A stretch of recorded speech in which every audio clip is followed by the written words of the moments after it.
There are no enemies, just us. We can debate the driving forces behind what's causing the gulf of divide between us here in America and throughout the world. But what we can't argue is our role in it, because we are the reason it is happening.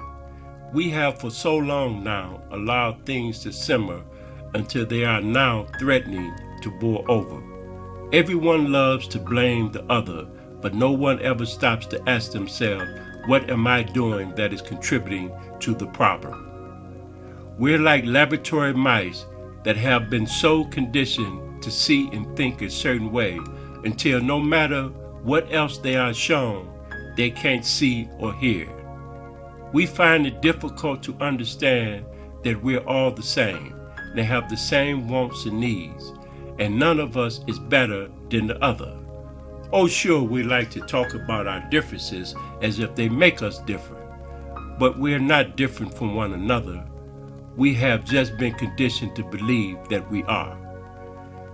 If we all could be honest and sit and just talk with one another, we would be amazed by how much we are the same. And I dare say, you wouldn't find anyone who didn't want any more for themselves and their families than you wish for you and yours. So how is it that we have such a big problem with one another?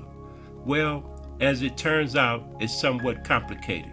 And by that, I mean, it's not just one thing, but it is a combination of things that when traced back points to our conditioning. Our emotions makes us readily susceptible to outside influences. As an example, we can hear on the news about a criminal act occurring in another city, state, or even in another country, but emotionally we feel like it is happening right here in our vicinity. What else explains why gun sales go up every time there's a shooting, even when it happens nowhere where the buyer works or lives? We all know all the arguments, and we can say where each other stand. We can even point out each other's faults and tell why they and not we are to blame. But as it turns out, everyone needs a boogeyman to make themselves feel good inside. But if we take a closer look, we will find only ourselves left in sight. As it turns out, the darkness isn't the only thing that we fear, because we also fear the light. What needs to happen is for us all to just wake up and realize that we all just make things up. What's right or wrong or good or bad are all tainted due to our faulty perception. After all, it's our perception of things that causes us to feel happy or sad.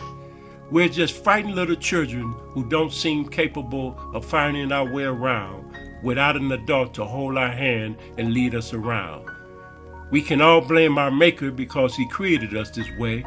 Sure, He had His reason, but for now, He won't say. But He did give us one thing that would be helpful to us right now, to help us make the changes necessary that would lead to a better day. And this is quite simple and not even complex, and we know it by many names, but by tomorrow, we know it best.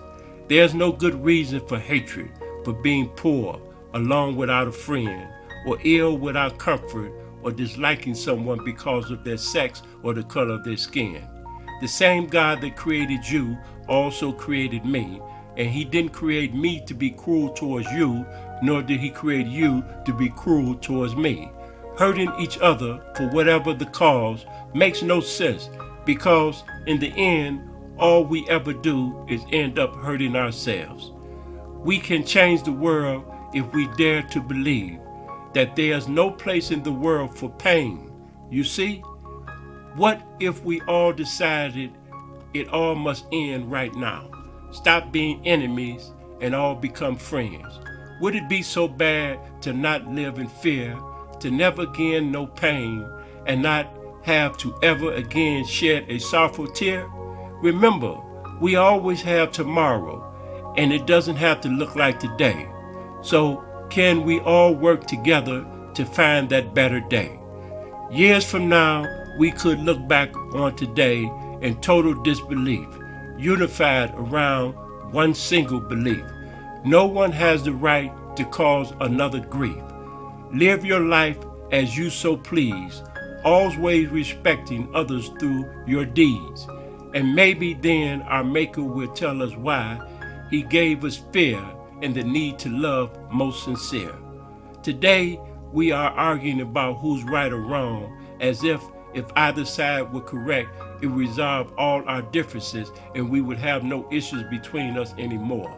However, the truth is, neither side has the solution because people are dishonest on all sides, and there will always be people who will object to others having what they have and what they don't have.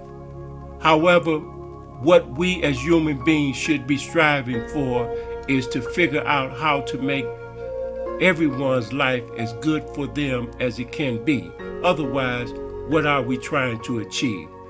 Don't look to God to solve this problem for us, because He placed the answer inside our hearts, a treasure trove of answers that will bring us out of the dark. All it takes to see it and to understand what it says is to open our hearts and don't be afraid. My name is Joseph Sullins. Thank you.